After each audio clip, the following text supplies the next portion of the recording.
And again, you may have your camera off if you'd like, but here we go.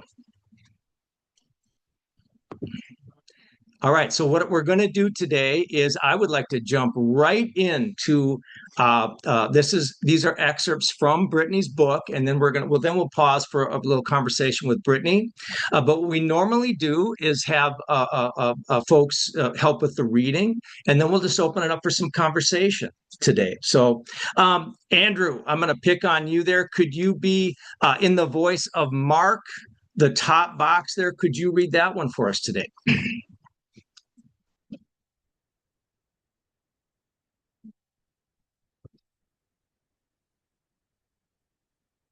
Andrew, maybe we have to unmute you there, huh? Maybe he stepped away. Brittany, how about you? Would you like to read from your own book there, that top box, if you're able? Yes, happy to. And by the way, Tim, thank you so much for inviting me today. I'm so pleased to be here with you. Okay, so Mark 8:34. Then he called the crowd to him along with his disciples and said, "Whoever wants to be my disciple must deny themselves and take up their cross and follow me." And how about the bottom box? Why don't you just go ahead if you don't mind? Okay, so this is from Diogenes Laertius, Lives of the Eminent Philosophers. Said of Zeno, "This man adopts a new philosophy. He teaches to go hungry, yet he gets disciples." Okay, thank you, Brittany. And so let's just pause here, and we usually just allow if the reader, in this case Brittany, wants to make a comment. Sometimes the reader wants to bring in maybe a different thought, even a question. Uh, we can pause here, and if anybody has a comment or Brittany would like to comment here, let's have a little conversation. I'm happy to hear what others Yeah. think about these two quotes. Sure. All right. So, Brittany, maybe I could just ask you as we're kind of getting warmed up here. So, can you tell us a little about who Zeno is? And he's considered the founder of Stoicism. Sure, yeah. So Zeno, the founding story, which may or may not be true, is that he was a merchant and Mhm. he was sailing one day across the Mediterranean as merchants did at the time, and his ship wrecked. He lost everything, all his cargo. He narrowly escaped with his life. He found himself stranded on the shore in Athens, which was not his hometown. He was from Citium. So he was a stranger in a strange land, and he was wandering around. He made his way to a bookshop, which perhaps many of us can identify with. He picked up a book about Socrates. It happened to be Xenophon's Memorabilia about Socrates. And he was so amazed by what he read there, The Life of Socrates, he asked the bookseller, "Where can I find a man like this?" And at that moment, another philosopher, Crates, happened to be passing by, and the bookseller pointed and said, "Follow that man." So Zeno followed him and started studying philosophy. And he actually studied with a few different philosophers and eventually struck out on his own and formed his own school, which we know today as Stoicism. So, Great. Thank you. Yeah. yeah. No, please. Yeah, if you had more to add there, please. Um, that's some great context. Some of us may not know who Zeno is.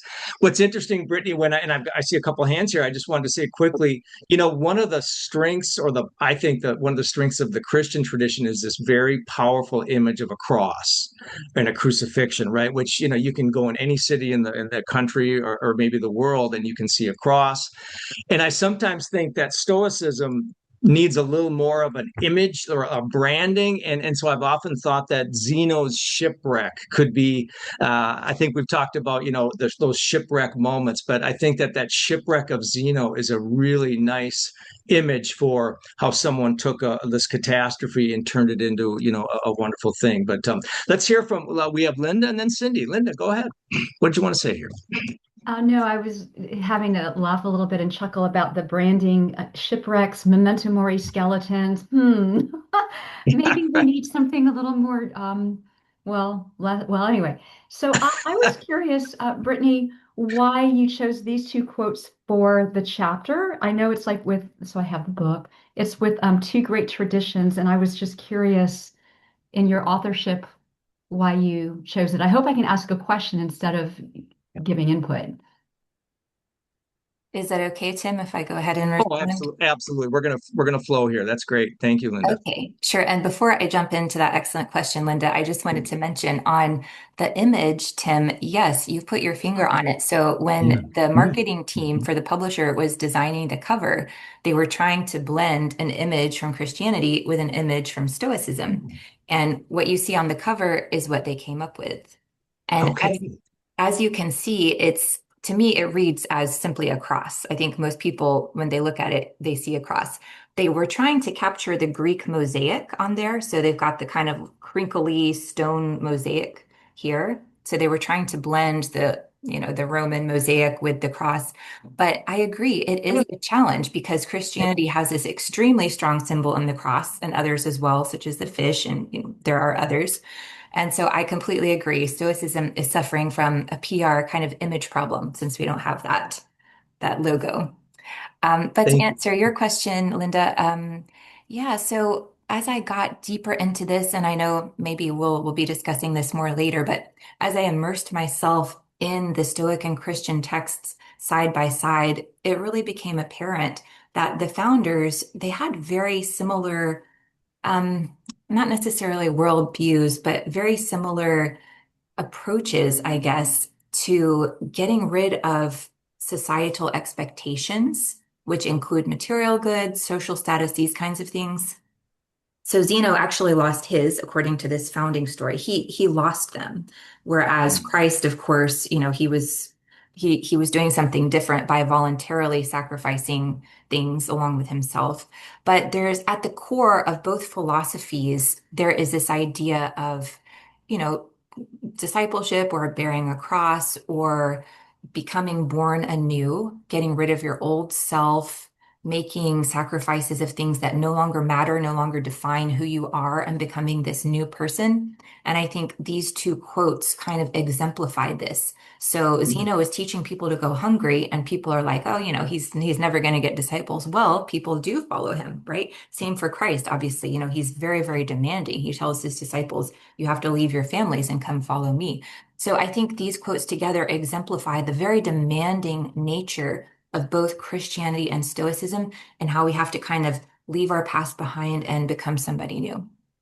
Oh, very nice. Thank you. Thank Excellent. you. Excellent. Great response. And thank you for that question, Linda. Let's hear from Cindy. Well, she just answered everything. But I do think this is beautiful because, these two together in any language, it's like, please go put this in every single language everywhere. Because what this says to me is like, you've got to walk your talk. Number one, like you were talking about, you have to strip expectations, your whole expectancy set of what you think is right, what you don't think is right, and look at the big picture. And I think if most everybody kind of approach things from these two philosophies, and banded together, the world will kind of be a better place because we do have to kind of lose ourselves to improve things as a whole. And I'm just wondering, Brittany, is this kind of like what speaks to cosmopolitanism and how Stoics make the world a little bit better place?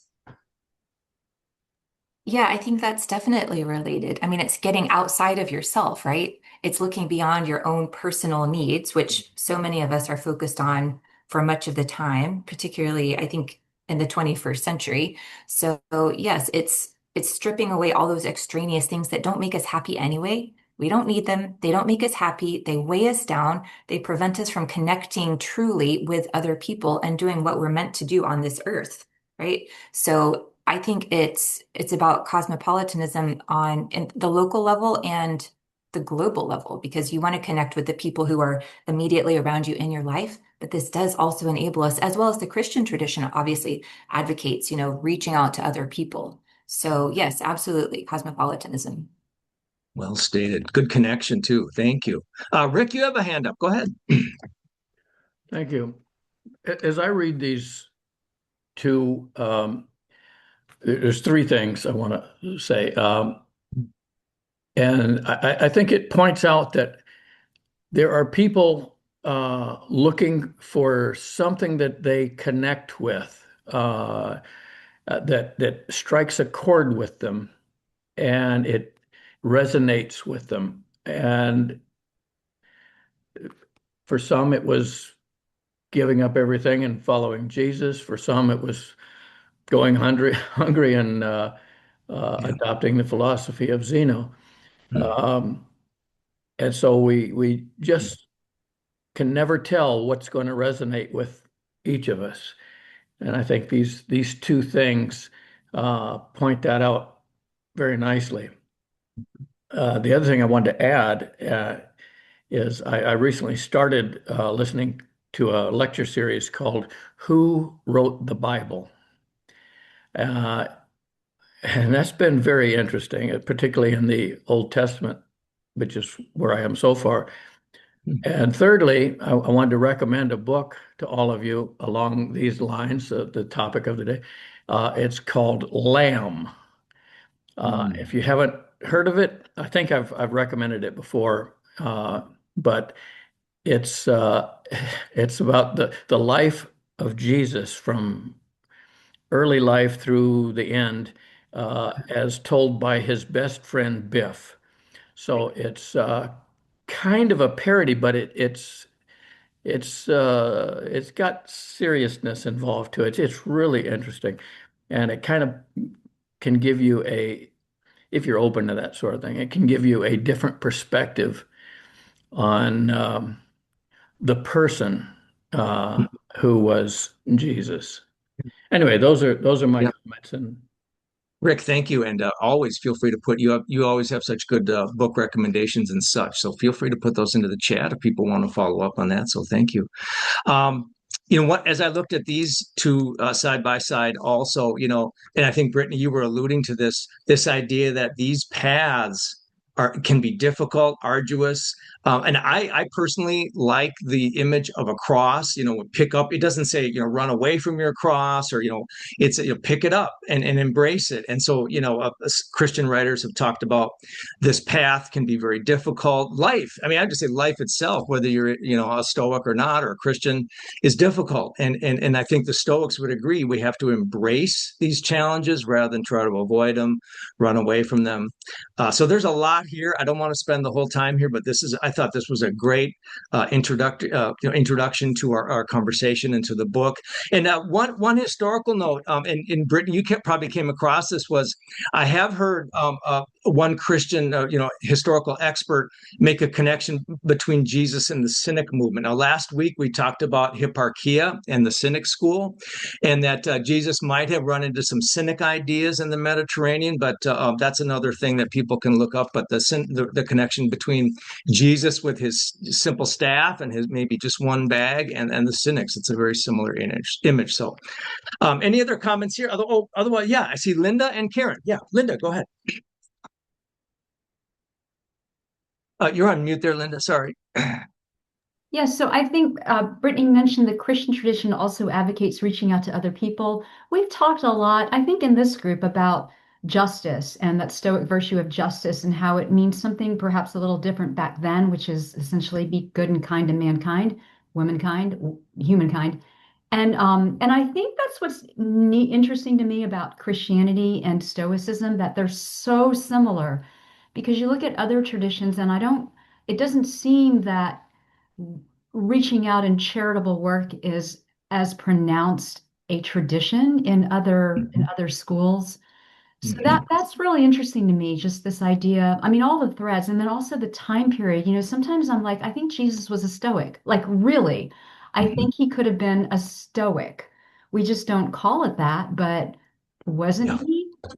I mean, before Christianity required essentially believing in Jesus, that he gave his life, before that, wouldn't he have been a Stoic? Wouldn't he have been like the Epictetus version of a Stoic? Anyway, just things that cross my mind. And it's similar time, it's the same time frame, right? Sort of. Yeah. So I hope we'll get into that a little bit, but thank you for that. Yeah, I like that. Was Jesus a Stoic? Let's have one more comment here, and then we can push on. We can always circle back. Karen, what did you want to add? Just Stoic fundamentals that I grasp from this Mark quote. Humility, right? It takes a lot of humility to follow someone else, and courage, we see so much. But I also wanted to look at, in the context here, suffering, right? Taking up a cross. There is, I think, a difference. With Christianity, it's very suffering in that context is very redemptive.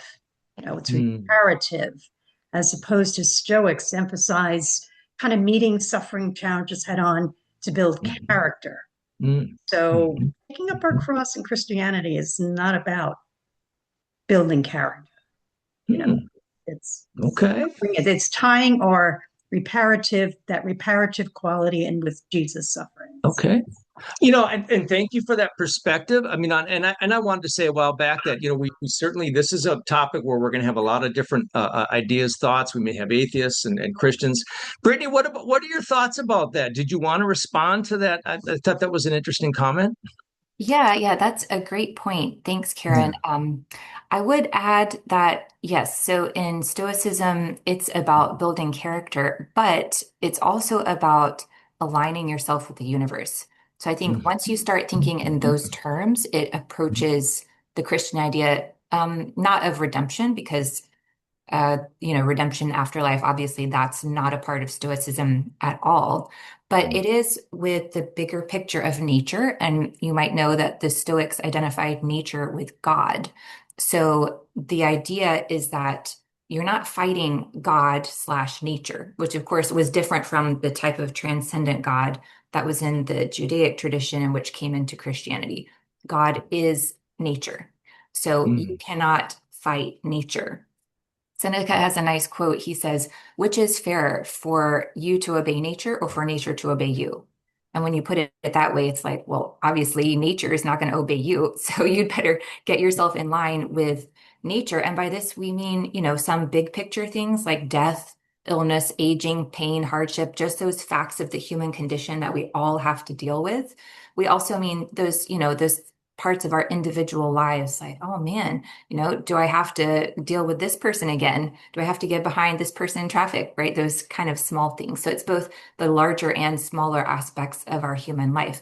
But I think we shouldn't forget that the Stoic framework is actually about dealing with those kinds of big things. So I think it approaches Christianity when we put it in those terms.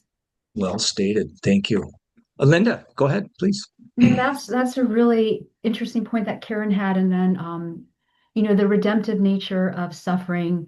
I think of it, I've had a conversation with about Catholicism and confession, and then Stoicism and reflection, and and in terms of the whole logos and the word, and logos being nature and the word in the Bible, et cetera, et cetera. But it's really interesting. I I there's this other thread that during that time, which I'm just kind of fascinated by, the hypomnemata, the idea of writing things down to kind of figure yourself out, not journaling, but just using it as a way to reflect.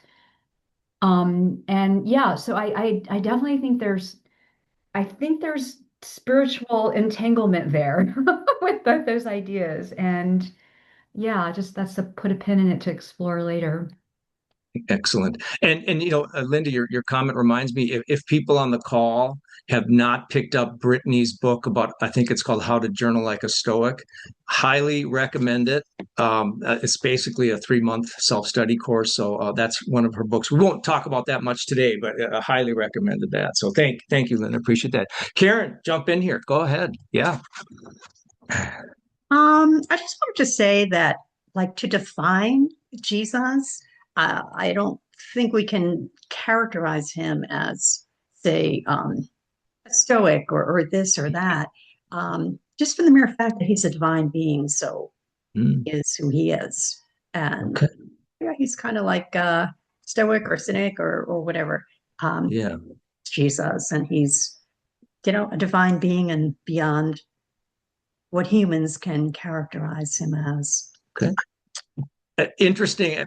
I think I'll say one more thing and then and push on. But thank you, Karen. In my humble Christian training, I do remember the phrase "fully human and fully divine." So I think broadly, I think we could talk about Jesus's human side when he's in the Garden of Gethsemane and he really wants to get out of his the path that God has set for him. So I think it's an interesting discussion which we can leave there, but the Stoics would probably be more interested in the human side of Jesus. But also, Linda, something you said about, I was going to mention later on the word logos. And in this bridge that Brittany's building or crossing with her book, that idea of the logos to me might be that final bridge that connects those two. But I'll leave it there for now. So let's push on. And I want to thank you for that great opening conversation. I want to switch gears just a little bit more towards Brittany here, and then maybe just a few questions for Brittany directly. So, in case some of you aren't familiar with Brittany, Brittany Polat, she has a PhD, and I think it's in linguistics, if I'm not mistaken. She's a contemporary writer, speaker, and researcher known for making Stoicism practical and accessible for modern seekers. She writes especially about Stoic ethics, emotional well-being, parenting, journaling, and community care. She is co-founder of Stoic Care and has been active with modern Stoicism. Maybe you'll say a little bit more about that. I think you're kind of the head person now for that site. And she also has put together Stoicon and participated in that. Her books include Journal Like a Stoic, which we mentioned, and Tranquility Parenting, which I also, that was one of the first books I bought of Brittany's. Her Substack is called Stoicism for Humans. So your homework assignment after today's meeting is to go to Substack and to subscribe to. That's a great, what a gift that is. She writes a lot there. So anyway, what I'd like to do is stop my share for just the next few minutes so we can have a full screen. And I would like to ask Brittany just a few questions, some about the book. Well, mostly about the book, I guess, and then just a little bit about, what brought her to this project. But Brittany, if you're there, what motivated you to take on this project, Jesus and Stoicism? Yeah, well, thanks for the introduction, Tim. So this book actually was not my idea originally.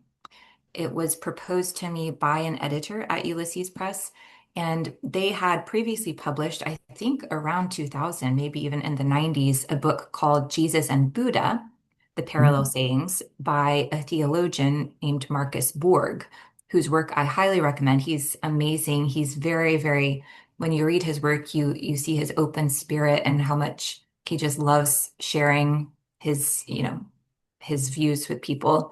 So very, very inspiring. And I would recommend the book Jesus and Buddha as well. Yeah. So they wanted me to do something in a similar vein with Jesus and Stoicism. So I was happy to comply. And I sat down and, like I said, I immersed myself in both the texts together. I started thinking about where the similarities are, where those parallels are. And I just thought it was a great project, and it hasn't received as much attention as it needs. So I was really happy to kind of bring that to people's attention. Great. And so my next question relates there is, what key resources like you mentioned Marcus Borg, anything else that you kind of relied on to get this project up and going? Yeah, there are a lot of great scholarly resources on Stoicism and Christianity. So this is not a secret to scholars that there are so many parallels, overlaps, intertwined histories. I mean, Christians have been studying Stoicism since the very beginning. You go back to Augustine. I mean, you go back even to the early church fathers, and they were studying Stoicism. So there's really a very closely connected history here. Some contemporary books that I would recommend. This one is really good.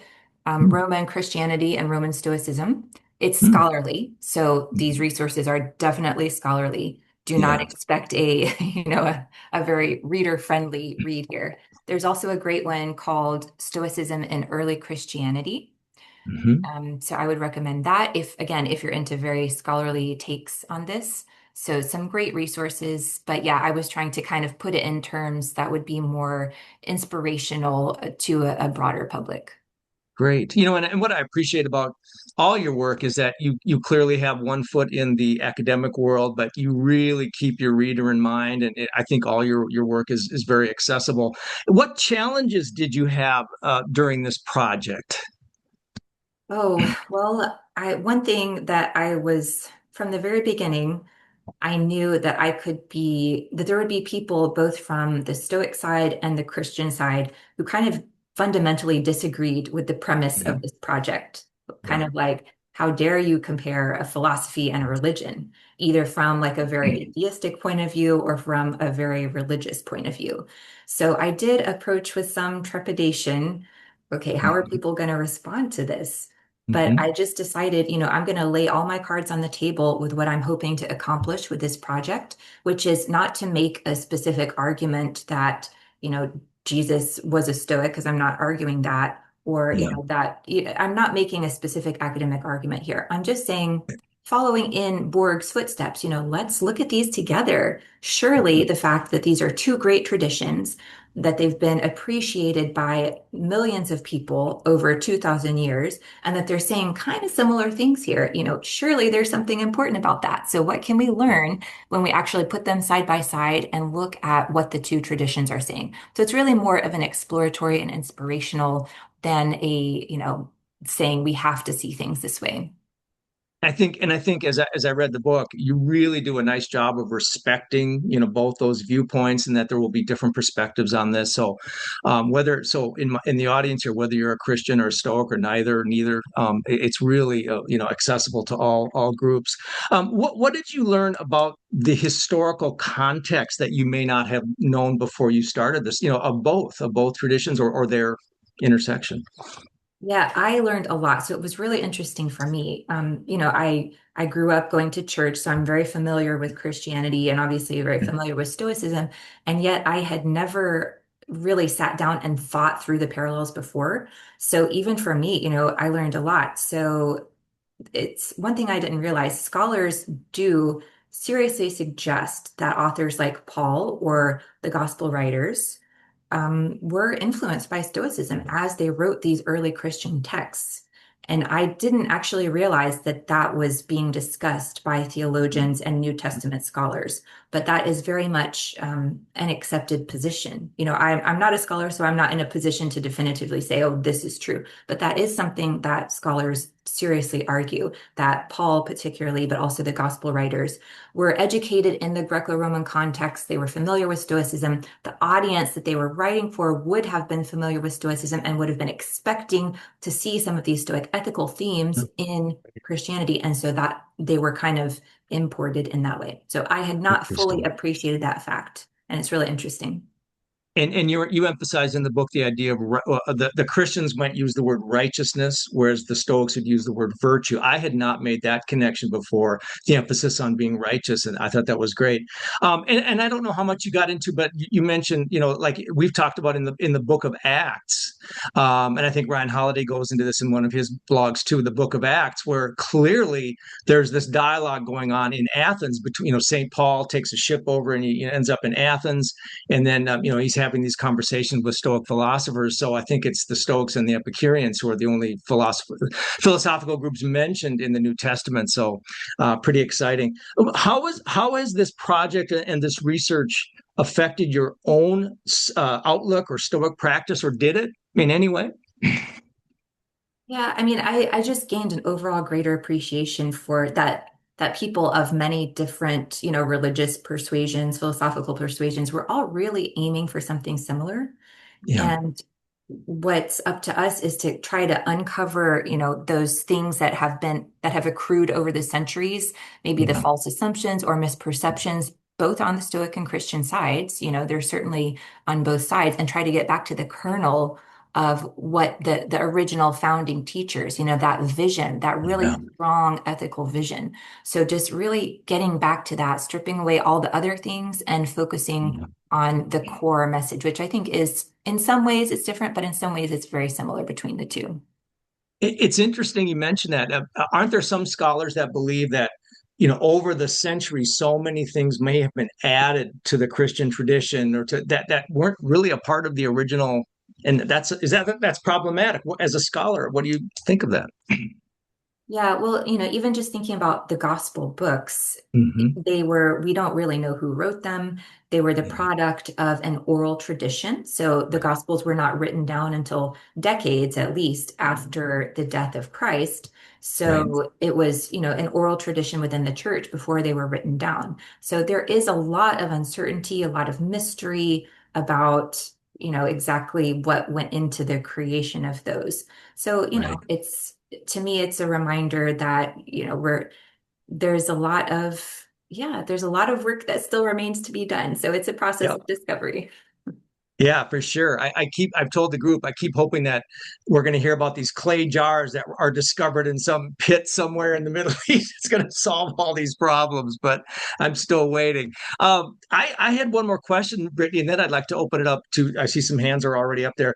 You were on a great podcast. I think it was a couple weeks ago called Classical Wisdom, if I'm not, and you talked, one of the topics we talk about often in our group is that this idea of non-retaliation or passivity, and that people look at the Stoic writings and they go, well, that's crazy, you should you shouldn't take all this crap from people, and you should, or the Christians would say, well, why would I turn the other cheek? Well, you had a lot to say, and I'm just throwing this out of the blue at you, but can you comment on maybe some of your thoughts on that topic of passivity? Yeah, so I wrote a piece on non-retaliation for classical Mhm. wisdom. And this is actually one of the areas where scholars see the strongest resonance between Stoicism and Christianity, and where scholars argue that Paul and perhaps the gospel writers took this Stoic idea, which was apparently very unique in the ancient world, that if somebody strikes you, you should not retaliate. And obviously, this has gone down in history as turn the other cheek. But this, you can see you can see the origins of this in Stoicism, like Musonius Rufus says, if somebody attacks you, you're not going to go file a lawsuit against them. Or we have Seneca Yeah. holding Cato as an example when somebody struck him accidentally, and then later apologized. Cato was like, "Oh, I didn't even notice anything. I didn't even know you hit me." So, Yeah. there's this whole, it's a very, very Stoic idea, which was completely not normal in Greek and Roman culture, which was very much, Mhm. like you need to retaliate. And so Yeah. there's a lot of crossover in this area between the two. And to your point, Tim, it's not about passivity. It's Yeah. about understanding at a deeper level what's important and only responding to those things that are important. So if Yeah. somebody hits you, most of the time, there's not going to be a reason why that's important. Excellent. Excellent. Thank you for clarifying that. And I'd recommend that podcast too, if you want to explore that further. Brittany, if you're willing to take a few questions, I see some hands up here. Our friend Andrew, what is your question or comment for Brittany? Yeah, hi. Thanks for all your work. So now that you've, I guess your conclusion is, hey, there's so many similarities. What now have you found that is different about Christianity that makes you still call yourself a Christian? What's Well, different? well, I'm not a Christian. I mean, culturally, everyone in our culture is Oh, okay. culturally Christian, but I'm not. Okay, so forget that part of the question. So what is different? Yeah. Well, I mean, the reason I didn't focus on differences in this book is because people talk about this a lot. Obviously, there's a conception of Jesus as divine, which was already alluded to, and the Stoics don't see humans as divine. There's a completely different metaphysical approach in the two. So I mentioned earlier, God, the Christian God is seen as transcendent and, kind of doing things from outside of our physical reality in many ways, whereas the Stoics see God as I, so the metaphysics is quite different. So that's probably what a lot of people think of. There are differences in views on fate, for example, which Christians have always criticized the Stoics for. So there obviously are differences, but when you're looking at ethics, I think the similarities are more overwhelming than the differences. Excellent. Thank you, Andrew. And Brittany, and let's see, we have Linda here. Go ahead. That's a really interesting distillation of thank you for that, the metaphysics and fate and the ethics versus the, I guess, faith, perhaps. I'm really interested in the idea of turn the other cheek. I think it's so fascinating because, like, again, looking at the time frame, you've got like the Old Testament. I haven't read the whole New Testament, but I have read the whole Old Testament last year because I was interested in these things. And and it's so it's retributionative, it's retributive, right? And then I think of Leviticus, that's just, whew, that's pretty severe stuff going on there. And then the move towards the more turn the other cheeky. And so that's really interesting. Is there some resource to explore that more, Brittany, that you can recommend? Yeah, I mean, if you're willing to read the scholarly books, Yeah, the ones that those. I mentioned Oh, before, yep. yes, there's a lot in there. So, for example, they argue, Stanley Stowers argues that the writer of Matthew, so the whole Sermon on the Mount basically was influenced by Stoicism. So, the Sermon on the Mount is where Jesus gives a lot of these pronouncements about love and non-retaliation and these kinds of things that we think of as really Christian ethics. And so he argues, Stowers argues, I think he's a professor emeritus at Brown and also a theologian. He suggests that the gospel writer was trying to bring in, he was basically trying to prove the superiority of the new philosophy, which was Christianity, to the old philosophy. And so he introduced the idea of Jesus as the ideal sage, which obviously is very influenced by Stoicism. So that's how some of those ideas made their way into the New Testament, according to this scholar. Interesting. Very interesting. Thank you. Yeah, thank you, Linda. Yeah. Looks like Cindy's up, and then Rick. You know what I have, right? On the topic of turning the other cheek, Marcus Aurelius, the Meditations 2:1, right? That's what I've been studying. When you wake up in the morning, the nature of my own, so I mean, just with you guys bringing that up, I had to say Marcus talks about this at length. So I'll just leave it at that. Brittany, you might want, if you want to speak to that, you can speak more intelligently than I can, but I think Marcus says it all in 2:1. Absolutely. Yeah. Marcus actually talks more than anybody else about getting along with other people, more than any of the other Stoics whose writings have come down to us. Because, I mean, obviously, he was he was the boss, the big boss, and he had all these people to deal with all the time, people backstabbing him, the people at the imperial court, you can imagine. They Yeah. would have been a huge headache to deal with, not to mention the rebel tribes and everything going on, not to mention the deaths of his children. So I do see Marcus dealing with other people in ways maybe more intensely than we would have seen Epictetus, who, of course, lived on his own, kind of in his own little cynic-like world. So Marcus talks all the time about love, and it always amazes me that people could read the meditations and come away thinking that Stoicism is about detaching yourself from other people. Because Marcus is constantly talking about love and forgiveness and compassion and understanding all the time. So yes, thank you for bringing that out, Cindy. Yeah, no, it is. I have, and without going into detail, because I do volunteer as president of a condo association in Florida. And literally, I have to read, well, okay, Brittany, you're in Florida. Because of all the legislation. It's like I walk this property and I am very heavily involved and because of cosmopolitanism, Heracles circles of concern, I mean, all the things. And I've not only been with Stoicism for maybe a couple of years now, so I'm a baby Stoic. But literally, I have to read 2:1, and then it puts me in the right frame of mind to walk out the door and turn the other cheek, keep turning the other cheek, because that's my form of outreach, which I used to be heavily involved in the church a long time ago. Now I'm not.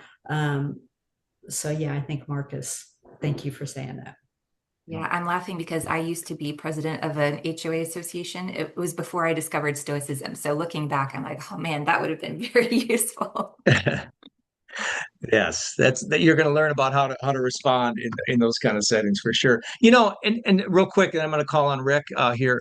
But we in this idea of retaliation, maybe it was in your blog. I don't remember where I remember this, but we talk about justice. Linda, I don't know if some of you don't know Linda. She's a professional judge, so this is very much in her daily concern. But this idea that sometimes we do need to respond in the interest of justice, because if we don't stop a certain behavior, that may impact other people. So I remember we pursued that thread one time too, so that's where the virtue of justice might overshadow that idea of. But so now the way I look at it, not retaliating because someone hurt my ego, but in the sense that that behavior might need to be stopped. And so, that's a different framework. But Rick, what is your question or comment? Well, it's a comment. I wanted to pass along something that I've recently read in regard to the difference between the Old Testament, and this goes to Linda's comments question. How different, the eye for the eye for an eye and whatnot.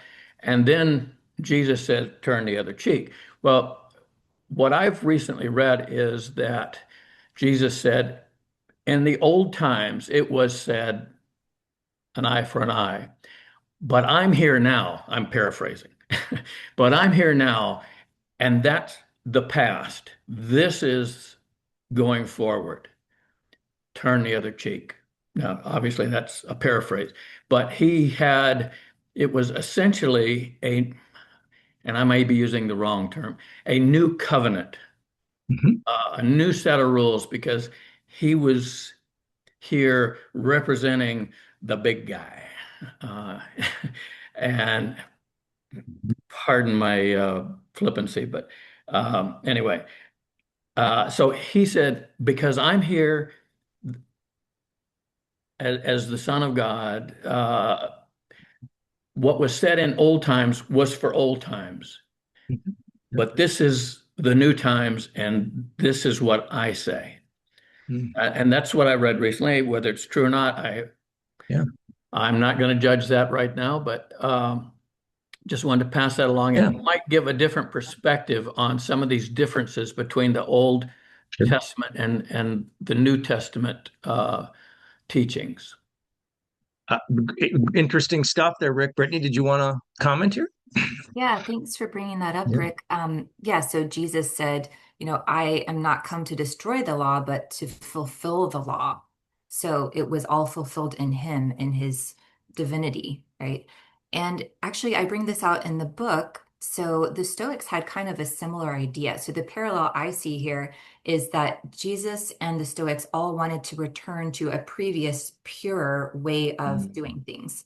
So Jesus came to fulfill the law of Israel. The Stoics want to return to the law of nature. So you may or may not know that Zeno's original formulation of our goal in life is living in agreement. And by that, he meant living in agreement with nature. So Stoics are always returning to nature, natural living. And there are echoes of cynicism in this because the cynics were trying to get rid of all, the social conventions and external things that you don't need. But it's also about, returning to being the sort of person that you're meant to be by nature, returning to the essence of human nature. So in both of these traditions, there is the idea of a returning to something more pure that the people of those times had strayed from. Interesting. So, which of course appeals to me, and I think to many of us today, because we certainly feel that we have strayed from the origins of these traditions or of, the way that things are meant to be. So yeah, thanks for bringing that up, Rick. Interesting. Good. All right. Linda, do you have another comment here? Yeah, so the timeline's so fascinating. So I was listening to some of the quotes. So you got Jesus, obviously around AD, 0 AD, thereabouts. Then you have Musonius Rufus, who influenced Epictetus. So Musonius Rufus was around, we don't know yet, but around 10 to 20 AD birth. Epictetus was born later. And then, of course, Marcus Aurelius was born after Epictetus, right?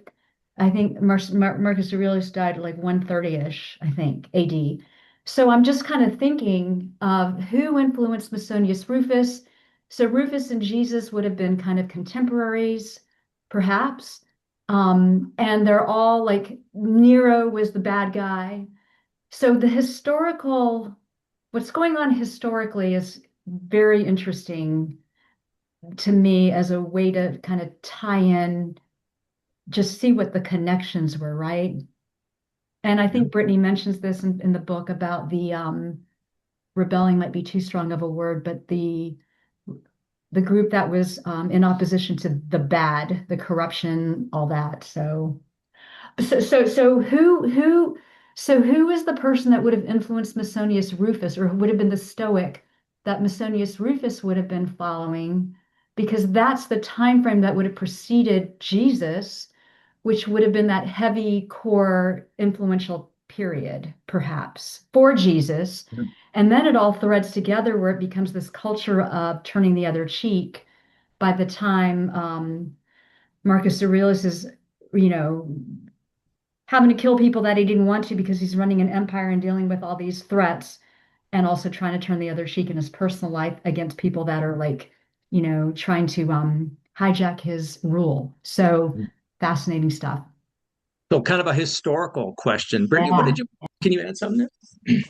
Yeah, so I mean, it is a little complicated and we can't Yeah. go into everything today, but so Zeno founded Stoicism around 300 BC. So, Socrates came before him, and the Stoics, like pretty much everybody else after Socrates, looked back to Socrates as their founder. So, Epictetus, for example, is always talking about Socrates, looking back to him. The Cynics were doing the same thing. So, you could think of Socrates as kind of the founder of the whole tradition, which many people do. He was the founder of Western philosophy, and Socrates was the first one in written history that we have to basically to turn the other cheek. Even he was willing to be killed or submit to the will of the Athenians because that was his way of doing what was required of him, of his particular genius, right? So everybody in the philosophical tradition is looking back to Socrates. And then we have Zeno, and then we have the early Stoa, which gave way to the middle Stoa. And then the Roman emperors kind of shut down all the philosophy schools, kicked out all the philosophers. There was a lot going on politically, a lot of turmoil. So by the time Jesus was born, there was no longer that really solid tradition of master teaching to pupil and taking over the school. So, Linda, it was a little bit complicated. But, Musonius was looking back to the entire Stoic tradition, the 300 years that came before him, and to all the writings and all the teachers. So it was, it was in its own way a cosmopolitan tradition as well going on there. But yeah, like you said, it's a very, very fascinating time. Interesting. Great.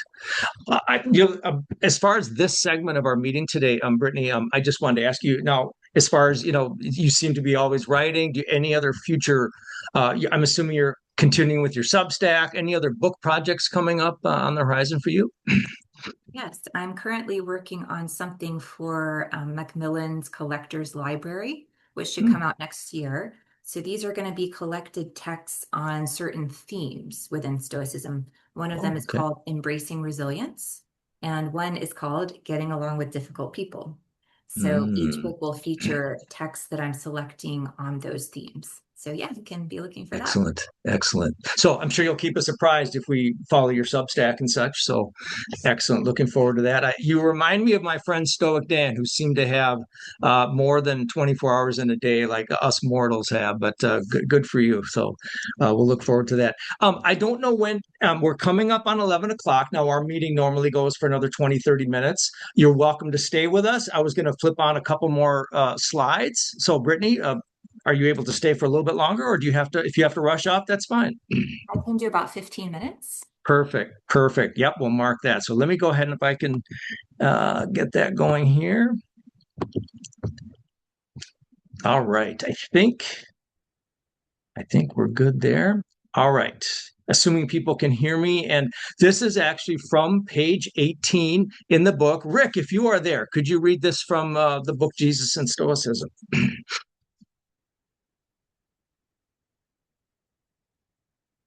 Maybe Rick stepped away there. Rick, or you're on mute. Oh, sorry, it There didn't Yeah. click. Okay.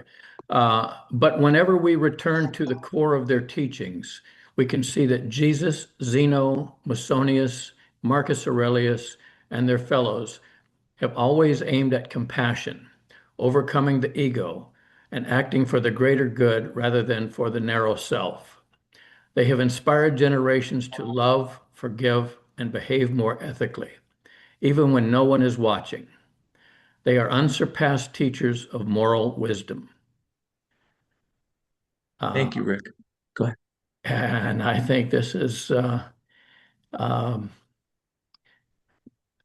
this to me it reinforces something that I have believed for a while, and that is that throughout time, in different places, different times on, if you were to lay out a timeline, the different cultures have recognized what I refer to as universal truths. And so some of it, whether it's Taoism or Confucianism or Stoicism or whatever, there are common threads. And Brittany touched on this earlier. She called them parallels, I think. Mhm. But and so all these teachers that are listed here, Gina, Sino, et cetera, they're different time frames, but they still came up with essentially the same, in many cases, not always, the same ethical guidelines to live by. And it's just amazing to me how it can, throughout history, different times, different cultures, they find these same things over and over and over again. Yeah. Very good. Very good. Yes, the universality.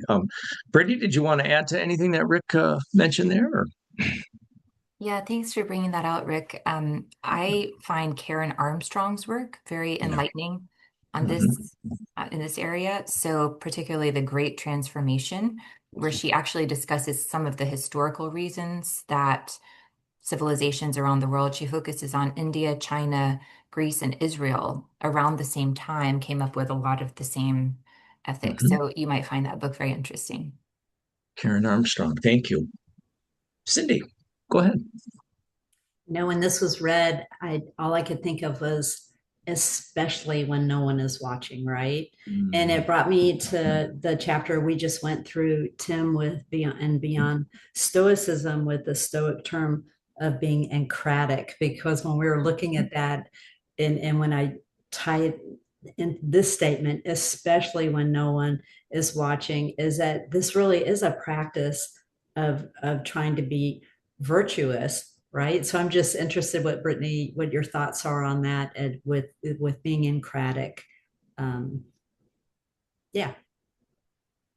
So the Stoics say that it's all about that virtue is basically for your own good. So the Stoics don't say be good because you should, right? They're not saying it's not like wagging the finger at you. They're saying, no, if you want to be happy, if you want to live a good life, if you want to be, experience the fullest that life has to offer, then you should be virtuous. So it's not saying you should do this for other people or for some kind of external reason. It's actually for yourself. When you realize that it's to your own benefit to be virtuous, that having this good character and aligning yourself with nature gives you this good flow of life, and that's where you find your happiness, then you want to be virtuous. So that's where your motivation comes from. So, yeah, I think that's something maybe we don't bring out enough in Stoicism, but I think it's helpful to think of it that way. It's a really good point. And Cindy, thanks for that question. We're not, I like that, what Brittany said, we're not, it's not a finger wagging. It's if you really want that good flow of life, that eudaimonia, I think is the word, that these teachings make sense. Let's hear from Dana next. Dana, good morning. Hello there, good morning, and apologies, I'm a little sick. Brittany, thank you for being here. I am relatively new to Stoicism, so please forgive me if this seems like a silly question, but can you please describe how being one with nature and things like compassion, overcoming the ego, and acting for the greater good are connected, please, within this context we've been talking about today? Being one with nature seems very individualistic to me. And all of these concepts we've been talking about, especially which are fundamental to being a Christian, I believe, compassion, doing good for others, that seems to contradict, the individualistic component of being one with nature, at least the way I'm interpreting it. So can you talk about that a bit more, please? Thank you very much. Yeah, great question. So I'm just going to leave Christianity aside and focus on the Stoic part of the question because this is actually somewhat complex and it's frequently misunderstood.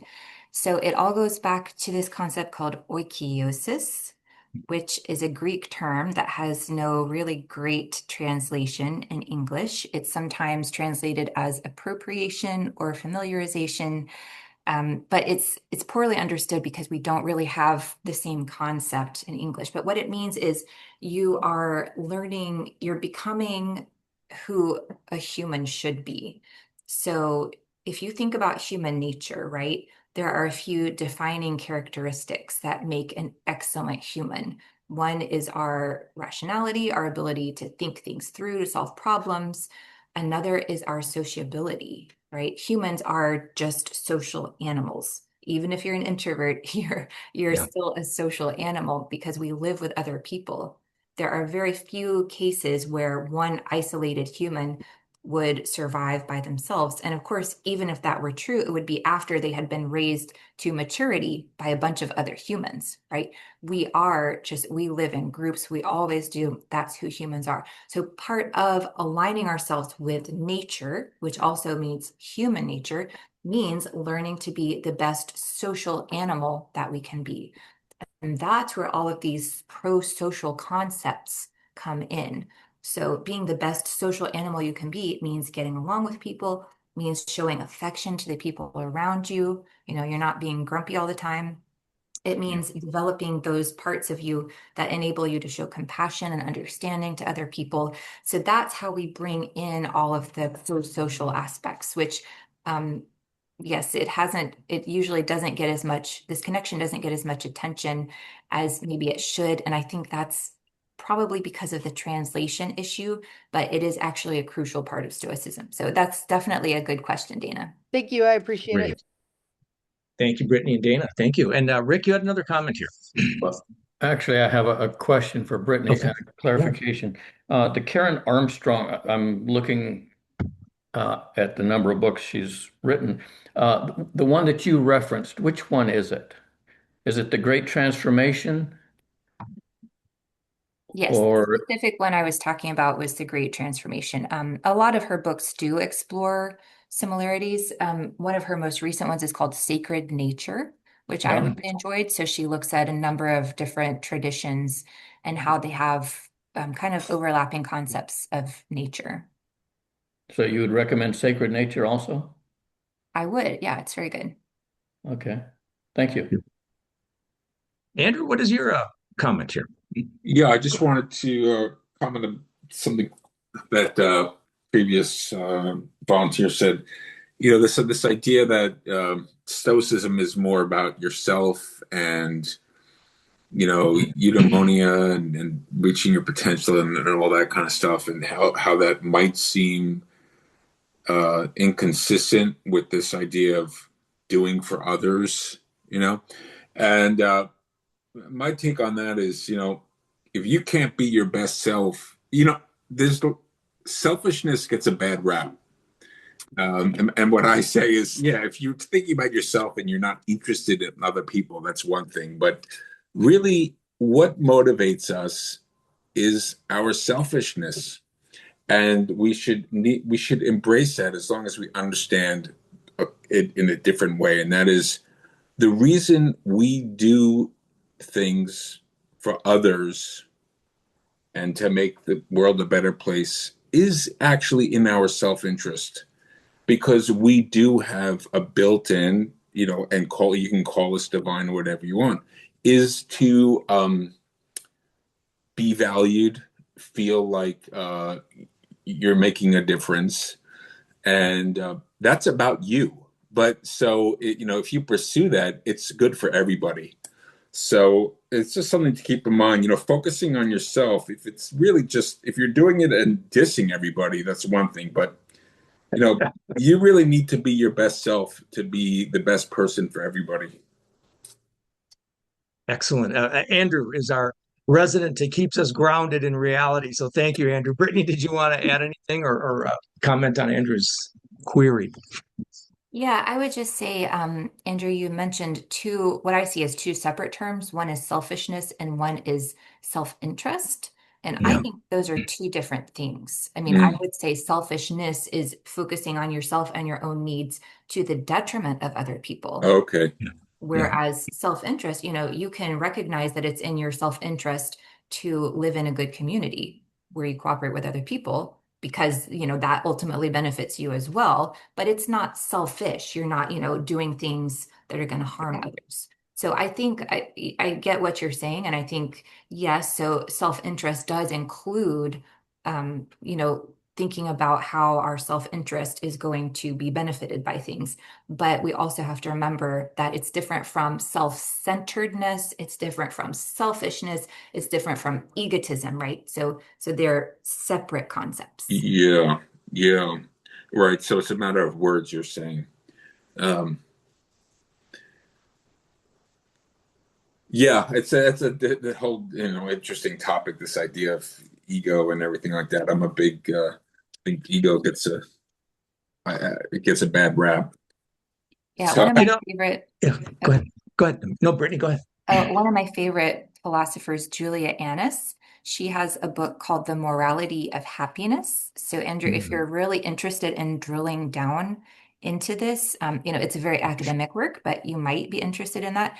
And she uses the terms self and other directedness, I think. Is it directedness?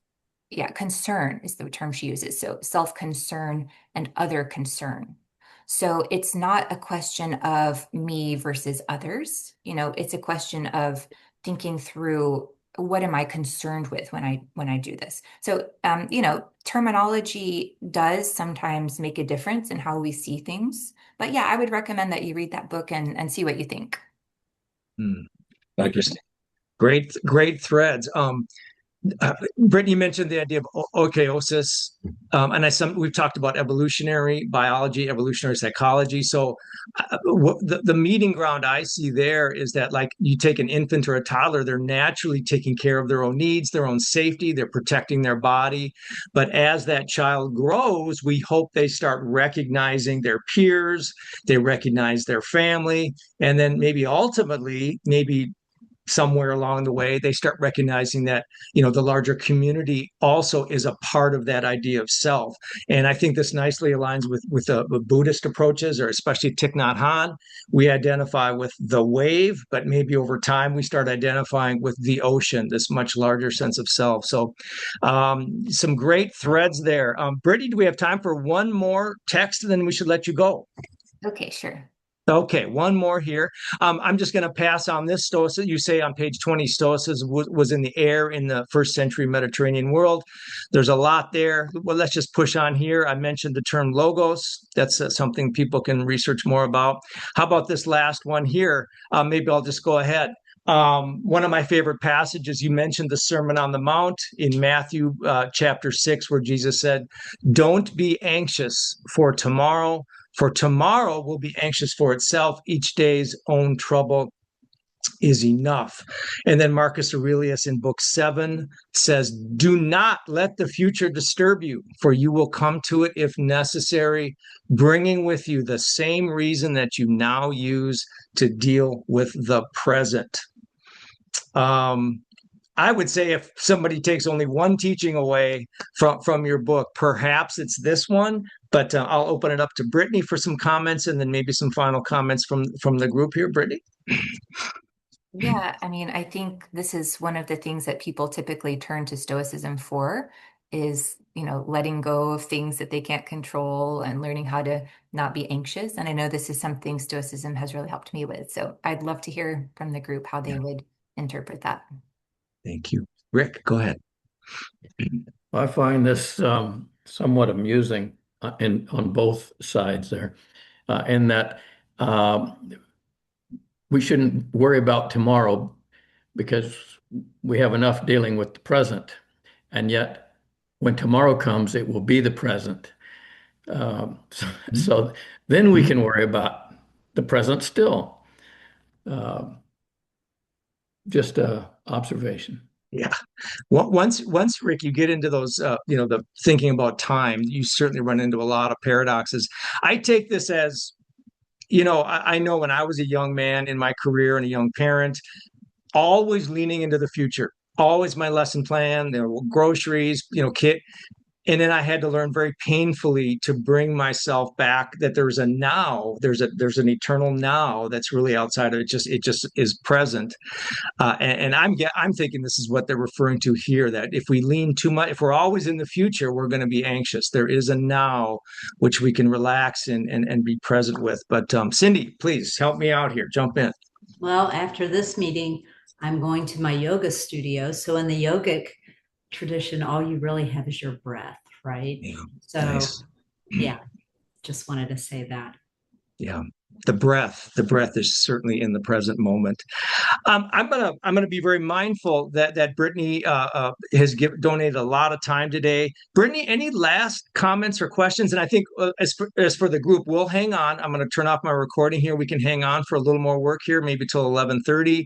But Brittany, I want to thank you for joining us today, and I want to thank you for taking on this project.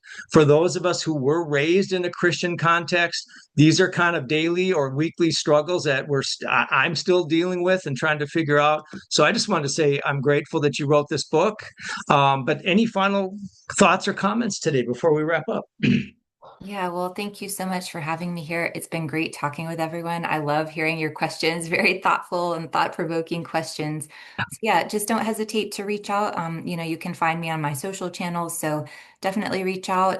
Keep in mind that we're looking for pieces with Stoicism Today. So I'm the editor of the online journal for modern Stoicism. It's called Stoicism Today, as Tim mentioned earlier.